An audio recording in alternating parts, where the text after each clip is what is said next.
राधा स्वामी दयाल की दया, राधा स्वामी सहाय, राधा स्वामी।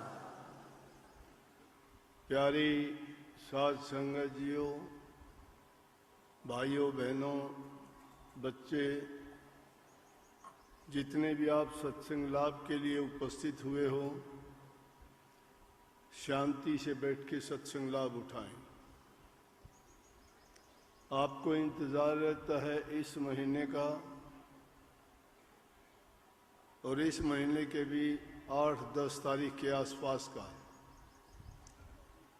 क्योंकि इससे पहले पश्चिमी बंगाल का, नेपाल का, गंगटोक का, उस साइड में सत्संगों के कार्यक्रम होते हैं। 4 आश्रम हैं हमारे वहाँ। 23 तारीख को मैं गया था और 3 तारीख को वहाँ के सत्संग कार्यक्रम करके यहाँ वापिस आया। उस दौरान में 10 सत्संग किए, 10 के भी 11-12 होंगे, क्योंकि दूर दराज का इलाका होने के कारण काफ़ी ऐसे सत्संगी होते हैं जो शारीरिक रूप से या कुछ घरेलू परिस्थितियों के कारण उनकी मन की तो इच्छा बहुत होती है कि वो हर सत्संग में उपस्थित हों, वो भी दर्शन करें, सत्संग लाभ उठाएं, लेकिन उन मजबूरियों के कारण वो नहीं आ सकते, तो उनके लिए जाना पड़ता है। तो उस कार्यक्रम के पश्चात ये इशार का सत्संग हर साल इसी प्रकार से इसी मौसम में रखा जाता है और सबको इंतज़ार भी होता है। इसीलिए देखते हैं संगत अनुमान से कहीं ज़्यादा क्या, मेरे से पूछो तो 2 गुना ज़्यादा होगी पिछली साल से। कुछ तो संगत वैसे बढ़ती जाती है, कुछ सत्संगियों को इस समय में थोड़ा टाइम भी मिलता है, खेती का काम कर चुके होते हैं, स्कूलों से में बच्चों की परीक्षाएं हो चुकी होती हैं, तो ज़्यादा व्यस्त नहीं होते। और फिर छुट्टी का दिन भी है, रविवार का दिन। थोड़ी संख्या भी आप लोगों को, हमें भी थी कि ये सीमा पर कुछ हलचल काफ़ी गड़बड़ वाली शुरू हो गई थी, जिससे लगता था कि सत्संग में बाधा ना पड़ जाए। लेकिन सद्गुरु की कृपा हुई, इस प्रकार की कोई बात नहीं हुई और हमें वो सत्संग लाभ के लिए समय मिला। दूसरी बात, आज का दिन वैसे भी अपने तो दिन सद्गुरु वैसे ही पता नहीं ढूंढ के अपने आप निश्चित कर देते हैं। आज अभी मेरे को पता चला कि आज मदर्स डे है। मदर्स डे अंग्रेजी में बोलते हैं, वैसे माँ का दिन हो गया। ये माँ का दिन होता है, कोई पिता का दिन होता है, कोई पति का दिन होता है, कोई भाई का दिन होता है, कोई बहन का दिन होता है कि नहीं होता? कोई राखी का दिन होता है, भाई का बहन का दिन हो गया, बहन भाई का हो गया। करवा चौथ का व्रत होता है, पति के लिए हो गया कि नहीं हो गया? मदर्स डे माँ का दिन हो गया, फादर्स डे पिता का हो गया। लेकिन सब दिनों में सबसे महान दिन मदर्स डे का दिन है। जिस इंसान ने ये सोच समझ के ये दिन निश्चित किया, वो वाकई में ही बहुत नेक इंसान था। वैसे तो मेरे से अगर पूछो तो माँ को एक दिन में याद करना या एक दिन में उसकी पूजा करना या उस माता जी को मनाना, ये कोई विशेष बात नहीं है। माँ के एहसान तो संतान पर इतने ज़्यादा होते हैं कि अगर वो रात दिन माँ की पूजा करे तो भी उसका कर्ज नहीं उतार सकता। माँ अपनी संतान के लिए सब कुछ वही होती है। उसकी रक्षक वही होती है, उसकी पालक वही होती है, उसकी भविष्य की निर्माणकर्ता वही होती है, उसके चरित्र को बनाने वाली वही होती है, और उसको जैसा इंसान बनाना चाहती है वैसी ही उसमें शिक्षा और गुण भर के वैसा ही बनाने वाली माता ही होती है। तो माँ के समान दूसरा कोई भी व्यक्ति, कोई भी संस्था, कोई भी ऐसा संगठन नहीं है जो माँ के मुकाबले में इंसान का हितकर हो। तो इसलिए माँ हमेशा पूज्य होती है। माँ का कर्ज कभी उतारा नहीं जा सकता। माँ को हमेशा अपने दिल पे, दिमाग पे, आँखों पे और पूरे इज्जत और सम्मान के साथ उनकी पूजा करनी चाहिए। जो माँ की बहुएं भी अगर अपनी सास को माँ की तरह ही अगर पूजती हैं तो उनको किसी देवी देवता की पूजा करने की जरूरत नहीं। यहाँ तक कि आपको किसी गुरु के पास जाके और उनसे दीक्षा लेके जो आप भक्ति के लिए कठिन साधना करते हो, चाहे वो साधना बिल्कुल ना करो, लेकिन माँ की और सास की सेवा करो, उसी में आपकी सारी भक्ति, सारी युक्ति, मुक्ति सब उसी में है। इसलिए माँ हमेशा ही पूज्य है। उनको एक दिन याद करके तो बड़ी कंजूसी की बात होगी। माँ को हमेशा याद रखो, हमेशा उनकी पूजा करो। आगे अभी आपने वाणी सुनी,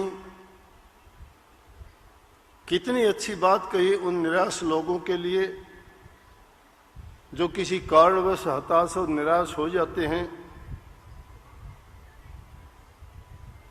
या अपनी कुछ परिस्थितियों के कारण डामाडोल होकर भक्ति के मार्ग को छोड़ देते। उनके लिए पलटू दास ने वाणी लिखी जो अभी आपने सुनी, लाग्या रे ये प्रेमी मेरा भाई रे, तेरी बनत बनत बन जाई रे। प्रेमी भाई कौन होता है? प्रेम तो सभी करते हैं दुनियादारी। कोई पुत्र से प्रेम करता है, कोई पत्नी से करता है, कोई भाई बहन से करता है, कोई अपनी धन संपत्ति जायदाद से करता है, कोई रिश्ते नातेदारों से करता है। प्रेम है, लेकिन यहां प्रेमी किसको बोला गया है? ये वास्तविक प्रेमी नहीं है, वो तो एक मोह के बंधन के स्वार्थ के प्रेमी हैं। परंतु यहाँ जिस प्रेमी को कहा गया है वो प्रभु की भक्ति करने वाला, गुरु भक्ति करने वाला, नाम भक्ति करने वाले को प्रेमी कहा गया है। वास्तविक प्रेमी वही है जो प्रभु से प्रेम करता है, और प्रभु से प्रेम करने का माध्यम गुरु के द्वारा ही पता चलता है। दूसरा कोई भी ये रास्ता न बता सकता है, न दिखा सकता है, न चेता सकता है, न संवार सकता है। इसीलिए गुरु हमेशा पूज्य होता है। तो पलटू दास जी कहते हैं कि जब उन्होंने कुछ ऐसे लोगों को भटकते हुए देखा, जिनको निराश होते हुए देखा कि भक्ति नीरस है, भक्ति के रस को अगर कोई सहज में पा लेता तो फिर ये गति और अवस्था नहीं होती, फिर तो सब कोई लोग कर लेते। लेकिन वो रस इतना मुश्किल से, इतनी मेहनत से और बहुत तप और साधना के बाद प्राप्त होता है, और उसमें बहुत समय लगता है। वो जल्दी मिलने वाली चीज नहीं है, उसमें टाइम लगता है। इसलिए टाइम लगाने का हमारे पास समय नहीं है। हम तो चाहते हैं कि आज नाम लिया तो आज ही हमें सब कुछ मिल जाए। कुछ लोग तो नाम लेने के कुछ ही दिन बाद आके कहते हैं कि आपने तो ये कहा था कि नाम की साधना करोगे तुम्हें ये हो जाएगा, तुम्हें वो हो जाएगा, तेरा ये काम सिद्ध हो जाएगा, तेरे लड़का हो जाएगा, तुझे नौकरी मिल जाएगी। तो आपने भक्ति के लिए नहीं, दुनियादारी की चीजों के लिए आपने उस नाम को आजमाया, लेकिन उसका तरीका यह है कि उसमें बड़ा टाइम लगेगा। एक दिन में अगर ये काम हो जाते हैं तो फिर तो सबको नाम दिया और उनके वही काम बन जाते। लेकिन प्रभु देखता है कि इसकी लगन कितनी है, सच्ची है या झूठी है। दुनियादारी के कामों के लिए तो और बहुत सी संस्थाएं बनी हुई हैं, वो आपको उस काम में योग्य बनाने के लिए आपको शिक्षा दे देंगे, समझा देंगे, उनकी जिस प्रकार से भी उनका नियम है वो आपको बता देंगे। लेकिन भक्ति का इतना आसान तरीका नहीं है, क्योंकि जो चीज़ स्थूल चीज़ें हैं, जो चीज़ें माया और काल द्वारा निर्मित हैं, हम उन्हीं चीज़ों के बारे में, उनके गुणों के, उनके दोषों के बारे में जानते हैं, लेकिन नाम का जो गुण है उसको नहीं पहचानते। नाम में दोष तो है ही नहीं, वो तो गुण ही गुण है, और गुण इतने आसानी से नहीं मिलता। एक छोटा सा उदाहरण देता हूं, अगर एक नारियल को देखोगे बाहर से तो कितना कुरूप सा दिखाई देता है, शक्ल भी इतनी अच्छी नहीं है, फिर उस पर थोड़े बाल से चिपे हुए उनको फाड़ोगे, उसके अंदर भी देखोगे कवच मिलेगा, वो मिलने के बाद भी फिर अंदर दूसरा मिलेगा, और वो तोड़ने के बाद में पानी मिलेगा, वो लेकिन वो पानी अमृत के समान होगा। बाल को देखने से नहीं पता लगता। इसी प्रकार से उस नाम की जो तलाश करोगे, जिस नाम को हम पाना चाहते हैं, वो बहुत मेहनत के बाद और बड़ी परत उथलने के बाद मिलता है। हमारे अंदर भी इसी प्रकार से कहीं स्थूल पर्दे हैं, कहीं सूक्ष्म पर्दे हैं, कहीं अति सूक्ष्म पर्दे हैं। उन पर्दों को पहले स्थूल से ही हम बाहर नहीं निकलते। स्थूल ये दुनियादारी की चीजें हैं, ये हमें नहीं निकलने देती, हमारा स्वार्थ ही नहीं निकलने देता, और उन चीजों को हम मान लेते हैं, उन्हीं चीजों के लिए काम करते हैं। हम यहाँ भी जितने लोग आए हैं, भक्ति के लिए कम, मुक्ति के लिए कम, लेकिन क्या चाहते हैं कि हमारा स्वास्थ्य अच्छा रहे, रोग ना लगे, बीमारी ठीक हो जाए। हमें संतान नहीं है तो बच्चे मिल जाएं, गरीब हैं तो हमें धन मिल जाए, जिनको नौकरी पेशा नहीं है उनको मिल जाए, ये चीज़ें मिल जाएंगी। दुनियादारी की चीज़ें हैं, मेहनत करोगे, कोशिश करोगे, प्रयास करोगे, हर चीज़ आपको मिलेगी। लेकिन जब उस एक ही चीज़ को कमा लोगे तो आपकी इन चीज़ों की तरफ से जितनी मन इनकी ओर लगा हुआ है वो मुड़ जाएगा, उसको इनकी ज़रूरत नहीं रहेगी, समझ जाएगा कि ये चीज़ें मायने नहीं रखती। ये चीज़ें तो बदलती रहती, आज किसी के पास है, कल किसी के पास होंगी। आज कोई अरबपति है, कल को वही जो है खरबपति हो जाएगा। कोई आज तंदुरुस्त है, कल को रोग बीमारी के कारण देखोगे हालात उसकी खराब हो जाएगी। कोई हालात समय के अनुसार बदलते रहते हैं, लेकिन नाम के जपने वाले कभी निराश नहीं होते। इसीलिए संतों ने कहा है कि दुनियादारी के बदलते हुए समय के अनुसार जो अवस्थाएं, चीजें और हालात बदलते हैं, उसमें घबराना नहीं।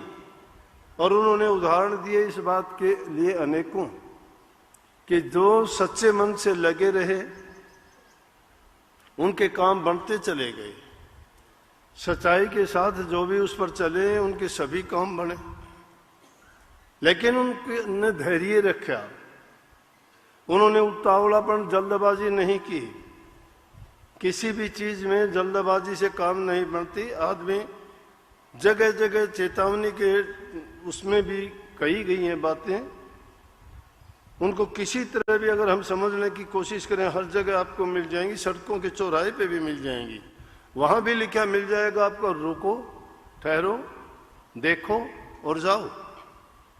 रुको, इंतजार करिए, इंतजार करो कि वक्त क्या करता है, क्या गुजरती है, क्या होता है, देखो उसको, और जब उसका नतीजा निकला है फिर चलो। हालात का पता लग जाएगा उसके अनुसार चलने के लिए। तो इसलिए वो नाम भक्ति तो ऐसी चीज है, इतनी आसान चीज थोड़ी है। नाम के बराबर कोई चीज नहीं है। नाम बड़े बड़े दुष्टों को, बड़े बड़े पापियों को, डाकुओं को, ठगों को, लुटेरों को छिन में बदल देता है। जिसने सारी जिंदगी पाप कमाए हों और उन्होंने गलती से भी अगर प्रभु के नाम को याद कर लिया हो तो भी उसका कल्याण हो जाता है। अजामेल को ही ले लीजिए, उस जैसा दुष्ट आदमी नहीं था, जन्म से नहीं था, ब्राह्मण के घर में पैदा हुआ था, उसके पिताजी भी ब्राह्मण थे, राजा के घर में पुरोहित थे, राज दरबार में रहते थे। अजामेल को अच्छी शिक्षा दिलाई, गुरु के पास भेजा। गुरु ने उसको बहुत अच्छी शिक्षा दी, लेकिन गुरु उसको जो भी काम देता, जो काम घंटों में करना होता वो मिनटों में कर लेता, इतना योग्य था। देखने में बड़ा सुंदर था।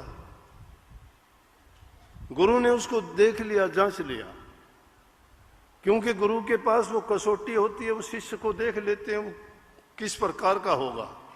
लेकिन उसके हाव भाव, चाल चलन देख के और सुंदरता को देख के कहने लगे कि तू मेरे पास आता है, लेकिन मेरी एक बात मानना, कभी भी तू शहर के अंदर से नहीं जाना, बाहर के बाहर जाएगा अपने घर और बाहर से ही आएगा, अंदर से कभी नहीं जाना।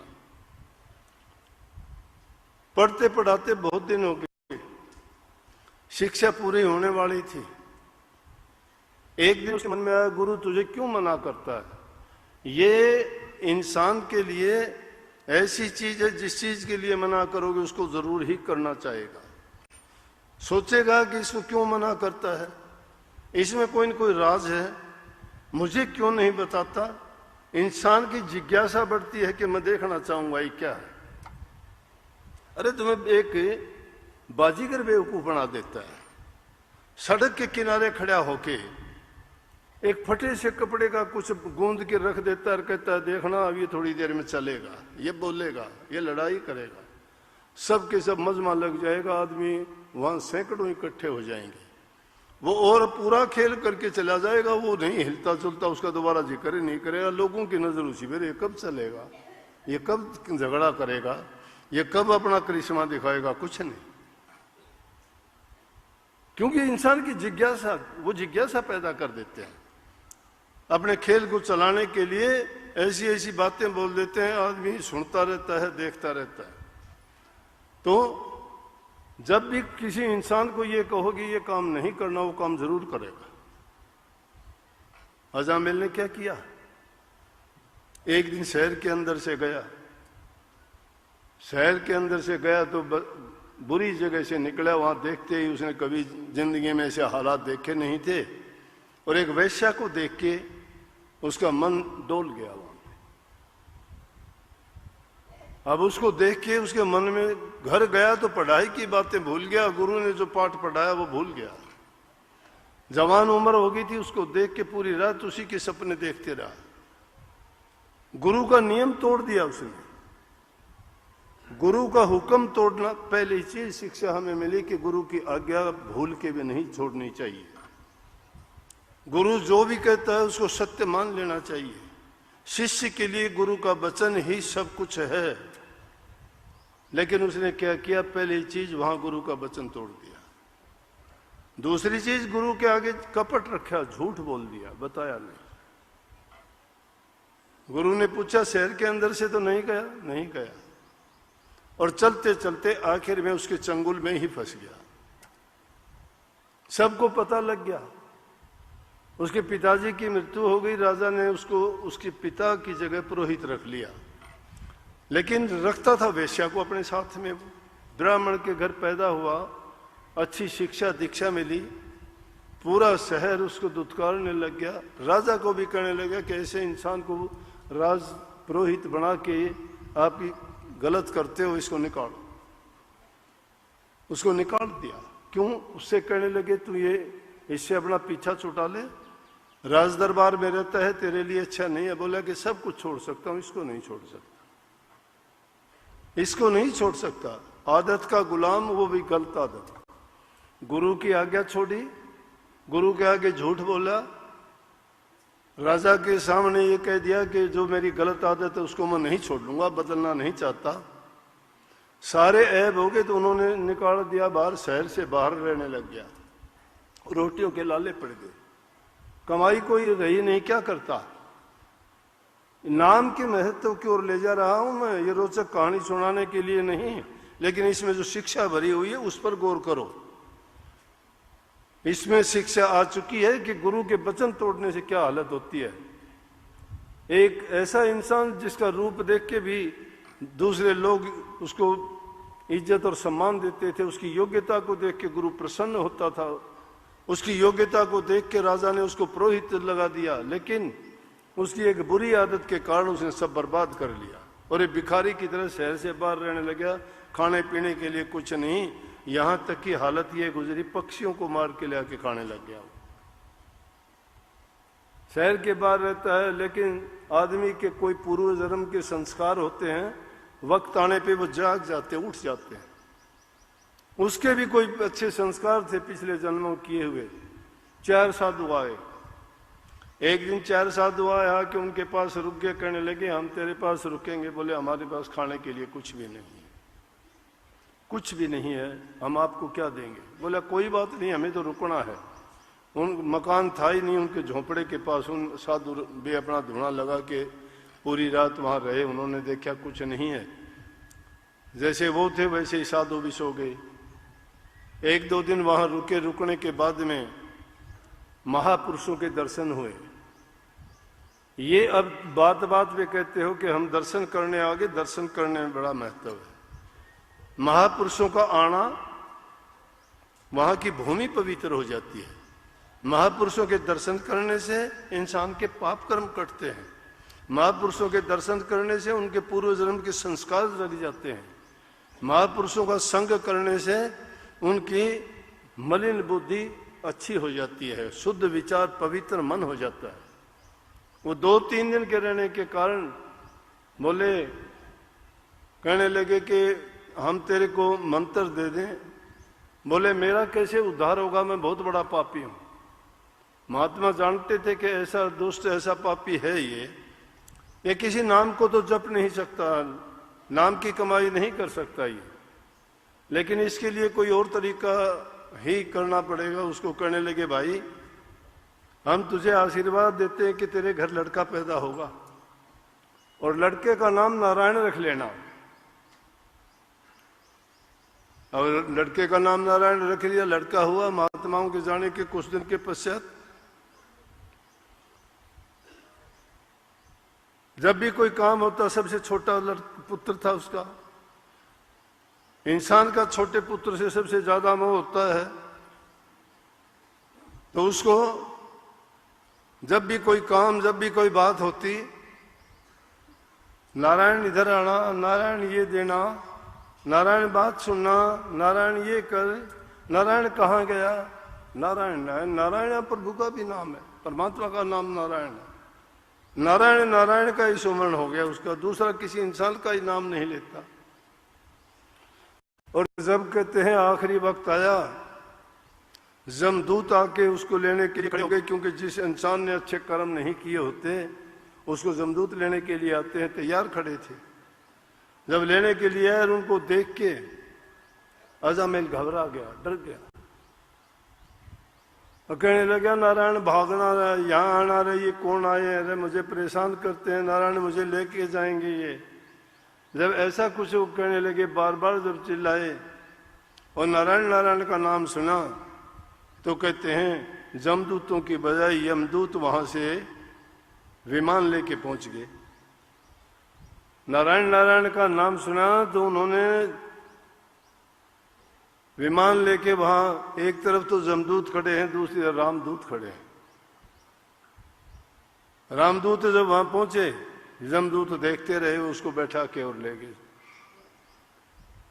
जब उसको उठा के ले गए तो जमदूतों ने जाके यमराज से शिकायत की कि जी हम तो उसको लाने ही वाले थे, लेकिन वहां तो रामदूत पहुंच गए, उसको वो ले आए। आप उनसे कहो कि वो तो इतना पापी, इतना दुष्ट आदमी वहां कैसे जा सकता है, यहां लाओ, उसको सजा मिलेगी। यमराज कहने लगा, अरे भाई, जो जिसको राम के दूत ले गए हों और किसी की इतनी कीमत, वो ताकत नहीं है कि वहां से लेके आए, और फिर वो भी राम का जाप करने वाले को। जो राम के नाम का जाप करता है उसको तो कोई उसके पास भी नहीं फटक सकता, लाने की तो दूर की बात है। ये नाम की कीमत है, ये है नाम की कदर। जिसने सारी जिंदगी खोटे मंदे कर्म किए हों, बड़े से बड़े भी पाप किए हों, लेकिन उस नाम को सच्चाई के साथ नहीं, बल्कि ऐसे ही जिसको पता ही नहीं कि इस नाम में के लेने से, इस नाम के लेने मात्र से इतना लाभ होगा, उसको भी नहीं पता था। ये तो उस नाम के प्रताप से नारायण नाम अपने बच्चे के रखने के कारण वो सबरकपुरी में पहुंच गया, और यमराज की भी ये हिम्मत नहीं उसको वापस ला सके। वो नाम हमें मिला है, सबको मिला है वो नाम, हमें धोखे से नहीं, या हमें किसी बात को पर्दा रख के नहीं दिया गया, हमें चेता के दिया गया है कि ये नाम है, इस नाम में तुम्हारा उद्धार और कल्याण है, इस नाम के सुमरण करने से तुम्हारे पाप कर्म धुल जाएंगे, जन्म जन्मांतर के जितने भी तुम्हारे खोटे मंदे कर्म हैं सबका सफाया ये नाम कर देगा, नाम का सुमरण कर देगा। नाम का सुमरण किया करो। सोते बैठते उठते जागते जो लोग सिमरण करते हैं उनके सभी कार्य सिद्ध होते हैं। उनको ये एक एक चीज एक एक काम के लिए ये नहीं कहना पड़ता, उसका अपनी इच्छाओं पर, तृष्णाओं पर, वासनाओं पर काबू हो जाता है। वो इंसान कभी भी जो ये 5 जो दुष्ट बताते हैं, 5 ऐसी जो हमारे पीछे पड़े हैं, जो हमें बार बार दुनिया में घसीटते हैं, जिनको हम काम, क्रोध, लोभ, मोह ये शत्रु के रूप में काम करते हैं। लेकिन क्या लिखा है महापुरुषों ने कही, सगड़ी सृष्टि के 5 सिकदार, नाम भजन के पानी हार, जगत पास से लेते दान, और गुरु भगत को करी प्रणाम।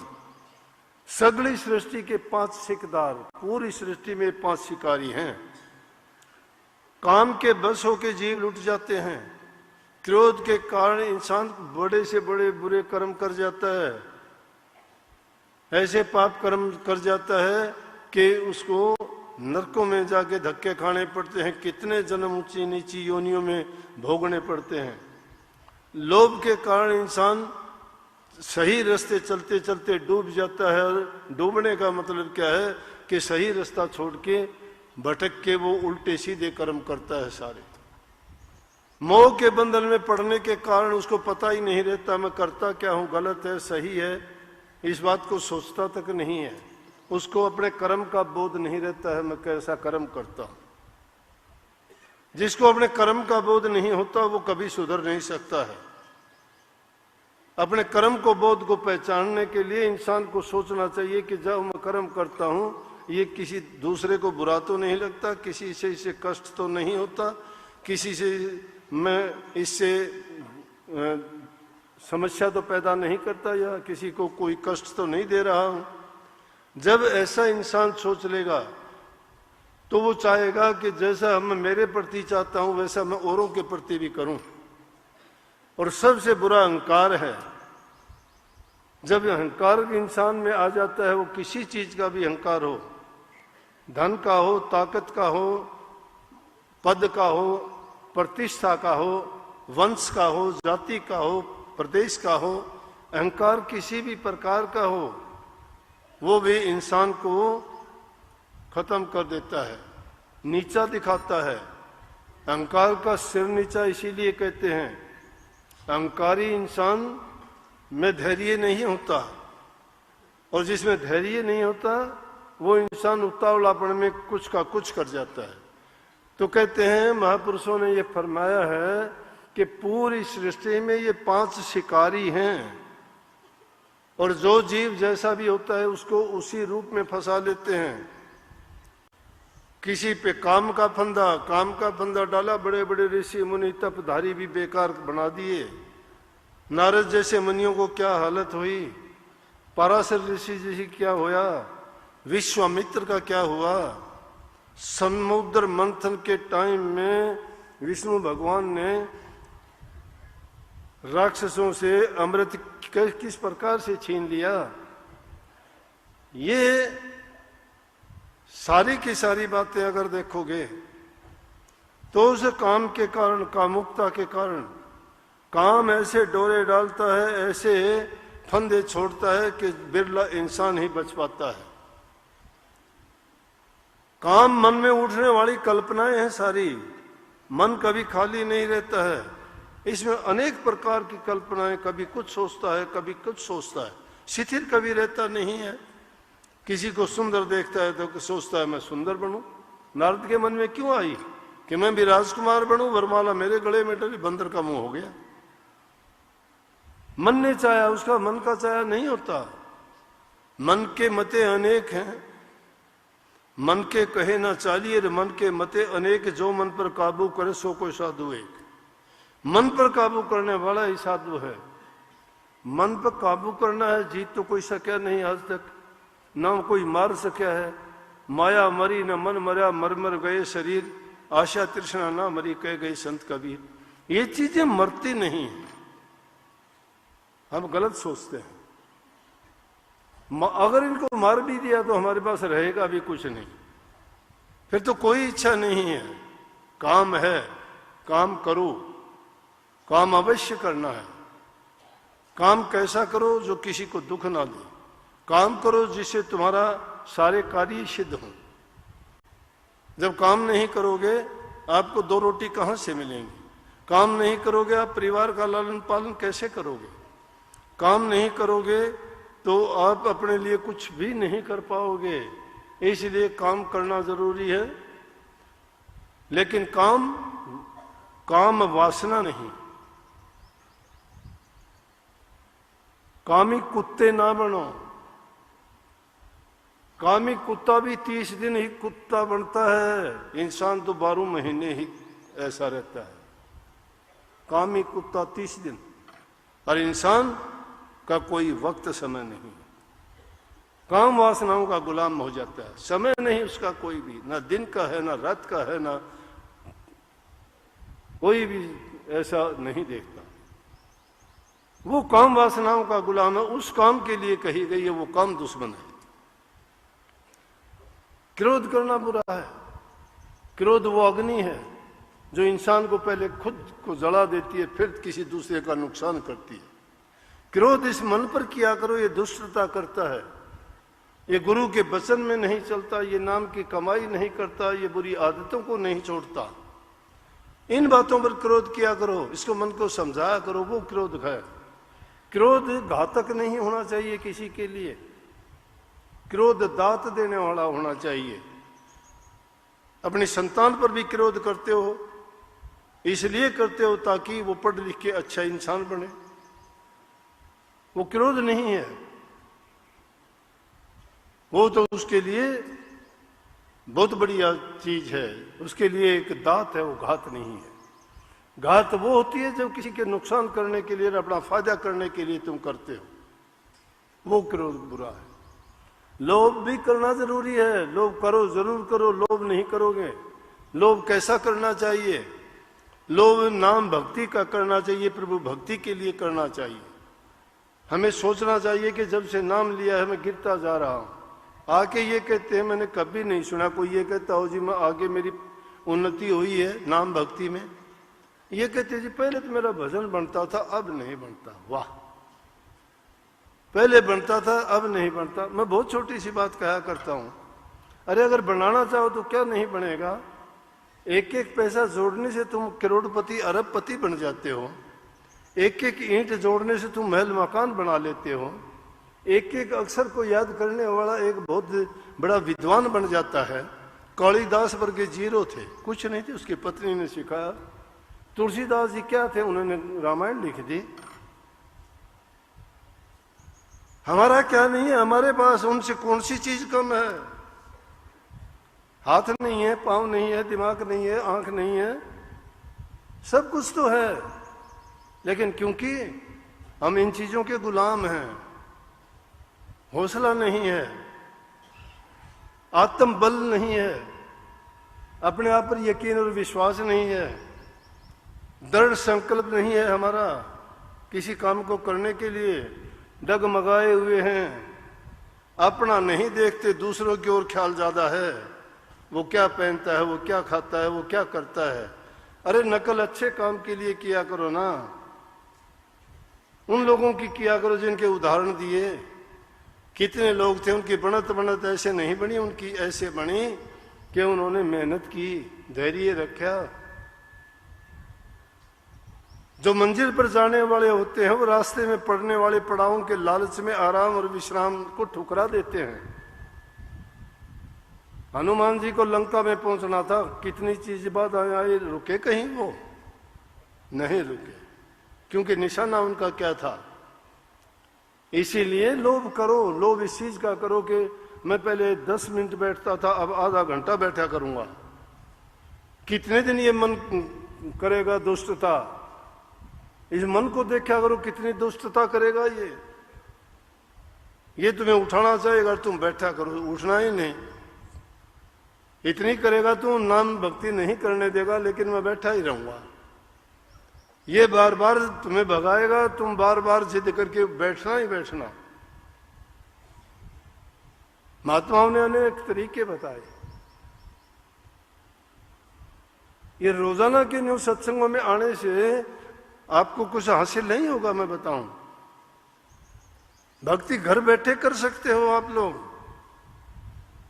सबके पास शक्ति है, सबके पास अच्छे हो आप, कोई कमी नहीं है। बल है, बुद्धि है, ज्ञान है, समझ है, विवेक है, लेकिन आत्मविश्वास नहीं है। आत्मविश्वास नहीं है, या आपको कुछ कर गुजरने की मन में नहीं है। आप चाहते हो जैसे दुनिया करती है, बुरे को देख के बुरा क्यों बनते हो, अच्छे को देख के उससे भी अच्छा बनने का प्रयास करो। ये होनी चाहिए इंसान की सोच। इसलिए लोभ करना चाहिए। मोह नहीं करोगे तो कुछ भी नहीं कर सकते। मोह कैसा होना चाहिए? मोह फंसाने वाला नहीं होना चाहिए। राजा जड़ भरत की तरह नहीं होना चाहिए मोह। हर चीज से प्यार करो। प्यार एक अलग चीज है। राजा जड़ भरत बड़ा तपस्वी था, राज को छोड़ के योगी बना था, जंगल में तप करता था। तप करते करते एक दिन जब ध्यान में बैठा हुआ था और कोई हिरणी भागती हुई आई और भागते भागते उसका बच्चा गिर गया वहां पे, या उसके पीछे कोई शिकारी लगा था, जो भी था, लेकिन बच्चा गिर गया। हिरणी चली गई उसको छोड़ के। ऋषि ने देखा छोटा बच्चा है बेचारा, क्या करेगा, दया होनी चाहिए। लेकिन यह है किसी को अपना मन ना दो, अपना धन दे दो, कोई बात नहीं, कुछ नहीं गया। तन भी दे दो, कुछ नहीं है, किसी काम आ जाएगा, लेकिन मन ना दो किसी को। मन सतगुरु को ही दो। मन में दूसरे को ना बसाओ किसी को। मन में एक ही रहेगा और एक सिर्फ परमात्मा ही है। दूसरा तुमने रख लिया तो परमात्मा कहाँ रहेगा? मन में तो किसी को और बसा रखा है। फिर गुरु भक्ति, नाम भक्ति, प्रभु भक्ति कहां से आएगी? गुरु को बसाओ, एक रहेगा। लेकिन क्या किया? तब करते करते बच्चे को लाया, बच्चे में ऐसा मन लग गया, कभी उसको पानी पिलाना, कभी उसको बांधना, कभी उसको अंदर, कभी बाहर। और तब का अपना ध्यान का टाइम होता तो भी देखता बच्चा कहाँ गया। ये मोह का बंधन हो गया, प्यार नहीं रहा। ये प्यार था सब जीवों पर दया करो, प्यार करो, किसी को कष्ट ना दो, दुख ना दो, उनको जरूरत है उनकी मदद करो। अब क्या देखते, ट्रेंड चला हुआ है अपने देश में, देखा देखी का बहुत काम है। एक बार कोई एक देख ले, दूसरा वो नकल करेगा।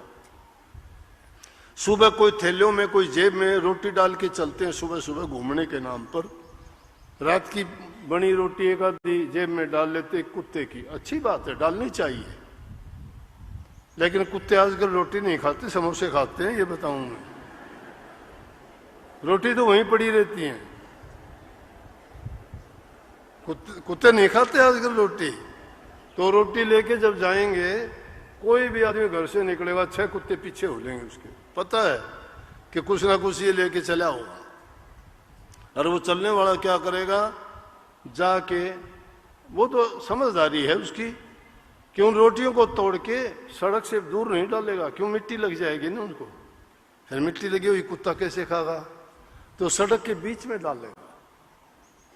बीच में डालेगा, उस कुत्ते के छोटे छोटे बच्चे होंगे 4-5, वो आ जाएंगे, उनकी माँ आ जाएगी, अब उनको खाने लगेंगे। इतनी देर में आएगा कोई सिर फिरा मेरे जैसा गाड़ी चलाने वाला, अब वो बच्चे इधर उधर न भागे, 2-3 तो मार के ही चला जाएगा। पुण्य हुआ कि पाप हुआ उसको। वो अगर डालते हो तो उनको इतनी बुद्धि होनी चाहिए कि वो रोटी उनको सड़क के किनारे से दूर डाल दे, ताकि वो सड़क पर ना आए, उनकी जान बच जाए। ना तो वो पाप उसको लगे, ना गाड़ी वालों को लगे, किसी की जान बचे। तो देखो, करना तो पुण्य चाहता है, लेकिन हो गया क्या? पाप हो गया, नासमझी के कारण हुआ। तो हर चीज में सोचने की जरूरत है।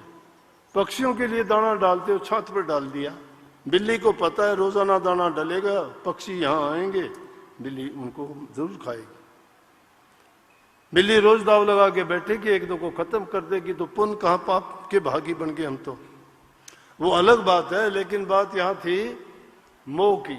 ऐसा मोह नहीं करना चाहिए कि उसके लिए ही जंग, और बच्चा इधर उधर हो जाए तो उसको ढूंढता फिरता, कहाँ गया बच्चा, आज कहाँ गया? अरे जिसको ढूंढना था उसको छोड़ दिया। और एक झूठा जो तेरे किसी काम का नहीं, जो कोई महत्व का नहीं, तेरी कोई किसी प्रकार की वो क्या सहायता करेगा, उसको तू ढूंढता फिरता है। इसलिए ऐसे मोह के बंधन में ना बंधो। अगर मोह है तो एक ही चीज का करो कि नाम के साथ मोह लगाओ। और वो प्रीति कैसी करनी चाहिए? जैसे पतंगा दीपक से करता है, मछली जल से करती है, कुमोदनी चांद से करती है। उनके साथ ऐसा मोह का बंधन नहीं कि प्रेम का बंधन जुड़ जाए। ये अपना सब कुछ अर्पण प्रभु को ही करना चाहिए, क्योंकि सब कुछ उसी की देन है। उनकी कृपा है जो जिसके कारण हमें इतना सुंदर शरीर मिला, इंसान का रूप मिला, इसमें हमें सत्संग मिला, गुरु मिला, क्योंकि सब कुछ उसी की देन है।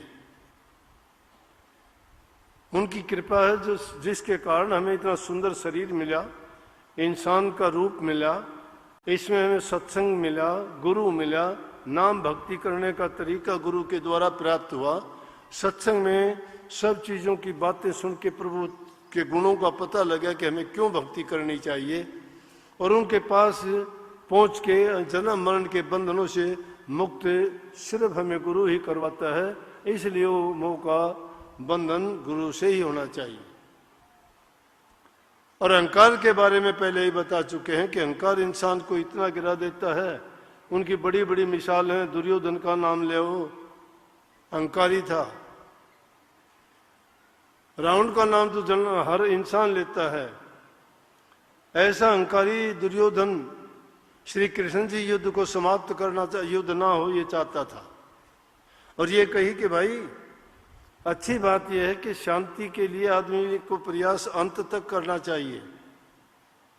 युधिष्ठिर से कहने लगे, युधिष्ठिर युद्ध ना हो ऐसे प्रयास करो। बोला कि दोनों तरफ सेनाएं आ चुकी हैं, अब क्या करें, अब तो युद्ध नहीं रुक सकता। और वो मानता नहीं है दुर्योधन। बोले फिर भी एक प्रयास करो। बोले अब क्या प्रयास करना है जब वो मानता ही नहीं है। बोला कि शांति के लिए तो हमेशा ही आदमी को प्रयास करना चाहिए। बोला तो आप कर लो, मुझे नहीं पता। बोले एक शांति दूत भेजना चाहिए। न बोला तो जाएगा कौन? बोला कि मैं चला जाऊंगा। श्री कृष्ण जी खुद गए शांति दूत बन के, कि ताकि बुराई को रोका जा सके। आज हम ये गलतियां करते हैं, अपने अहंकार के बस किसी गरीब पर, किसी दुर्बल पर, किसी असहाय पर बड़ा जोर चलाते हैं। उसको कहते तेरी औकात क्या है, तूने ये बोल कैसे दिया, तूने ये कर कैसे दिया। बर्दाश्त नहीं है किसी को अहंकार करके बर्बादी का कारण।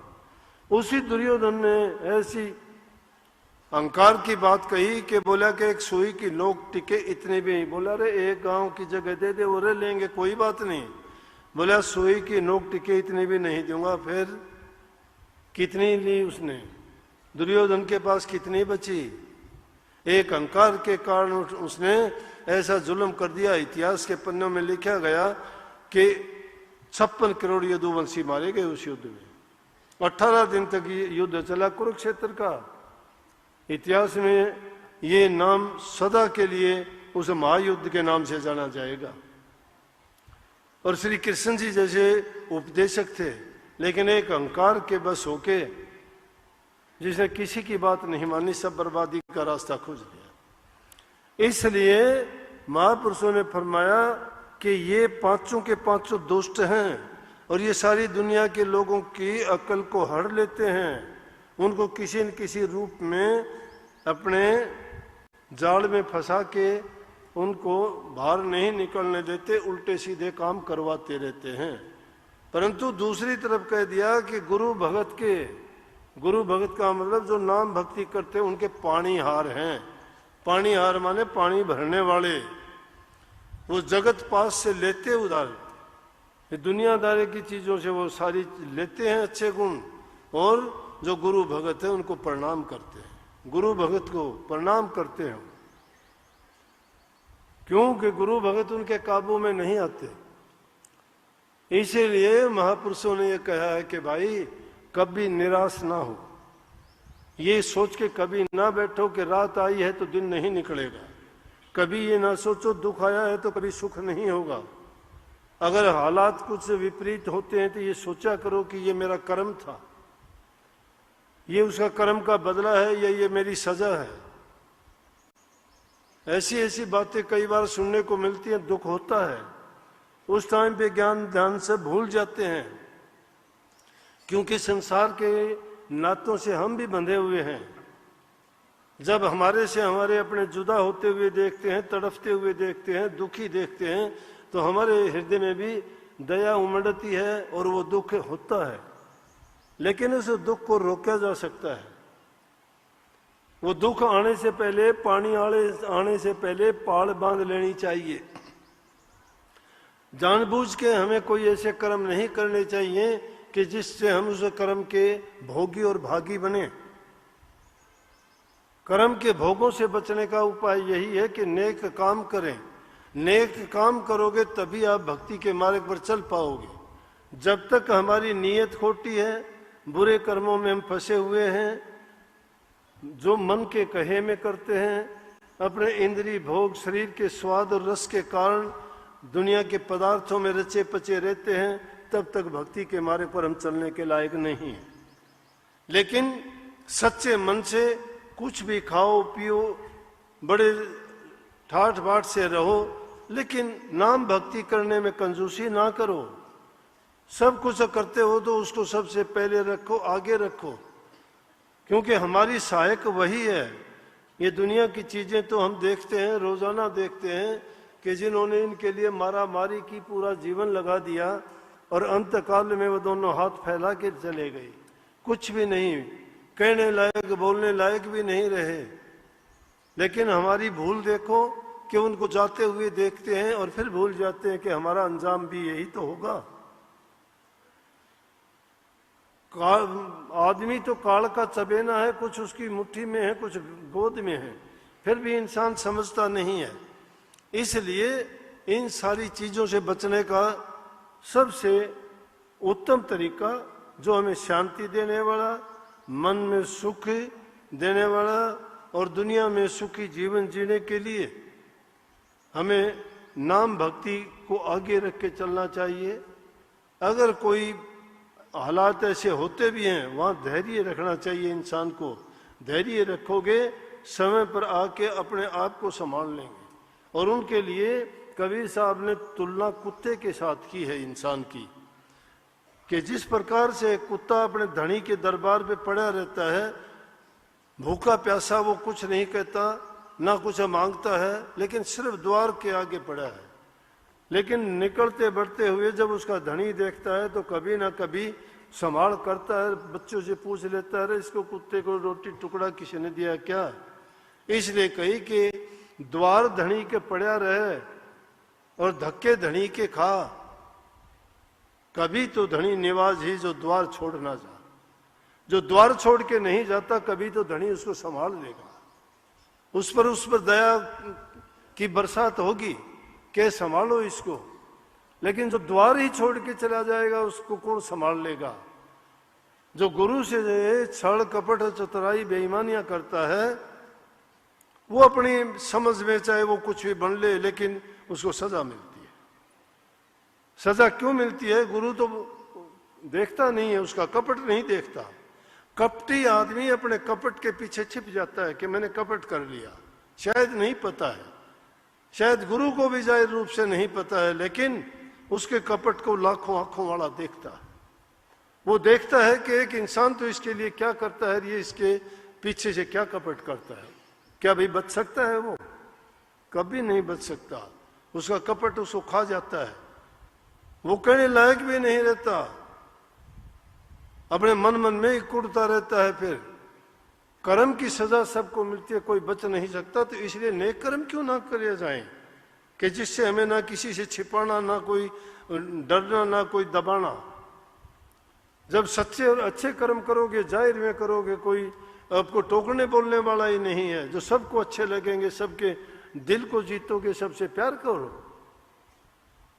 प्यार का रिश्ता जोड़ के, प्यार का ही तो खेल है। घरों में 4 आदमी इकट्ठे नहीं रहते, यहां आप लाखों आदमी चुपचाप बैठे देख रहे हैं। क्या है ये? प्यार है। यही प्यार है। यही हालात घरों में पैदा करके देखो। और ये चीजें हमारे घर से शुरू होंगी। माँ बाप की इज्जत कदर करना, बूढ़े बुजुर्ग की बातें मानना, क्योंकि उनका अनुभव है कि किस बात के करने से उन्हें दुख होगा, किसके करने से सुख होगा, किस में लाभ है, किस में हानि है। सबकी सेवा और मदद करना, जो तुम कर सकते हो। तुम इस लायक हो, किसी की मदद कर सकते हो, शरीर से कर सकते हो, धन से कर सकते हो, मन से भी कर सकते हो।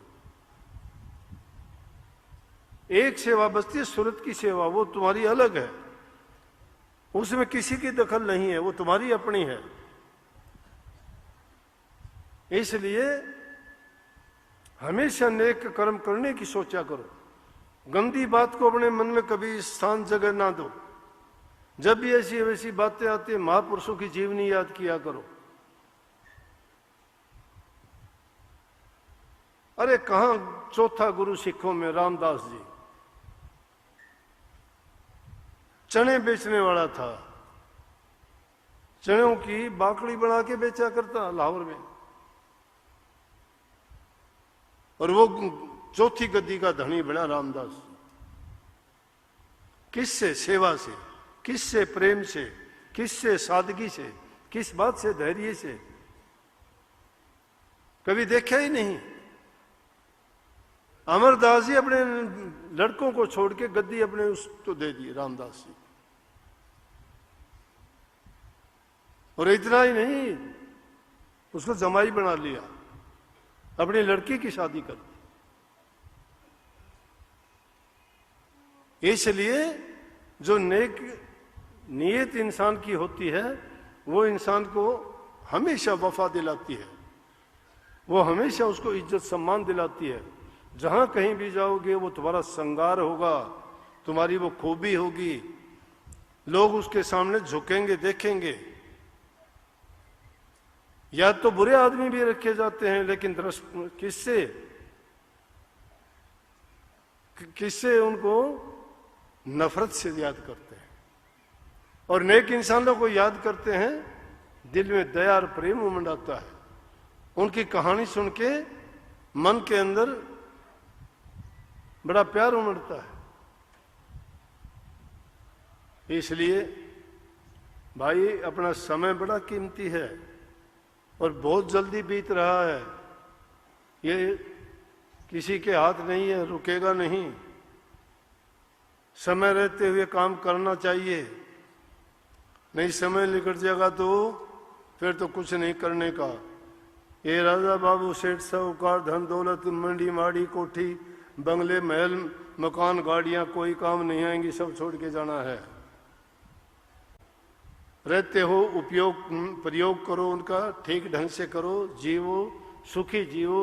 लेकिन ये किसने कहा था कि आप उनको पा के गलत रास्ते पे चलो, बुराइयों के रास्ते पे चलो, प्रभु के नाम को भुला दो और इंसानियत से गिर जाओ? नहीं, बड़ा इंसान वो बनता है जो इंसान इंसान की कदर करता है, प्यार करता है, बूढ़े बुजुर्ग का इज्जत सम्मान करता है, दुखी गरीब की सहायता करता है। कभी भी नकारात्मक सोच को अपने आगे मत आने दो। अगर तुम्हारे कभी भी कोई ख्यालात और विचार बुरे होते हैं, उनको पीठ दिखाओ, यहाँ ना, अच्छे ख्यालात को हमेशा अपनी छाती दिखाओ, उनको अपने सामने रखो। गुरुमुखता का पाठ है ये। गुरुमुख गुरु के सामने जाके खड़ा होता है, मनमुख गुरु के जाके पीछे खड़ा होता है। मनमुखता और गुरुमुखता की पहचान है ये। गुरु के हमेशा सन्मुख जाओ और अपने इतने आश्रम हैं, ये छोटी अपनी झूठी मान बढ़ाई के लिए ये छोटे छोटे जो दो चार शब्द सीख लेते हैं, वो जाके मनमानी करते हैं। महाराजियों का हुक्म मेरे लिए ये है, महाराजियों का कोई हुक्म किसी के लिए नहीं है। सुन लो सब, महाराजियों का कोई हुक्म नहीं। जो मेरा नाम झूठ लेके बोलता है, मैं हुक्म दूंगा तुम्हें ही बता दूंगा, सबको ही पता होगा। ऐसा कहने वाला पाखंडी लोग है। मेरे नाम से अगर कोई कुछ कहता है तो आप अपना सोच लेना, जो भी उसका नतीजा परिणाम हो तुम भोगोगे। मेरा नाम बीच में नहीं आना। मैं किसी को नहीं कहता हूं, कहूंगा तो मेरी जबान है, मेरे पास भी टेलीफोन होगा, नहीं हो तो किसी से संदेशा भिजवा दूंगा। सीधी कहूंगा मैं किसी के माध्यम से नहीं कहूंगा। तो इन बातों के चक्कर में किसी के मत आना। बड़े ठग लोग हैं, कुछ का कुछ कह के ठग लेते हैं, फिर बेचारे हंडो पीछे धक्के खाते। कोई किसी के पैसे खा लेता है, कोई कुछ कर देता है, कोई कुछ कर लेता है। वो फिर शर्म के मारे बोलते नहीं कि अगर बोलेंगे तो सत्संगी है, ये है, वो है। ये मुझे बात नहीं कहनी चाहिए, लेकिन मैं इसलिए कहता हूं ताकि सबको ही पता लग जाए कि नाम सत्संगी का होते हैं। सत्संगी की ओट लेके कर्म कौन से कर जाते हैं, वो अच्छे कहां से करेंगे वो।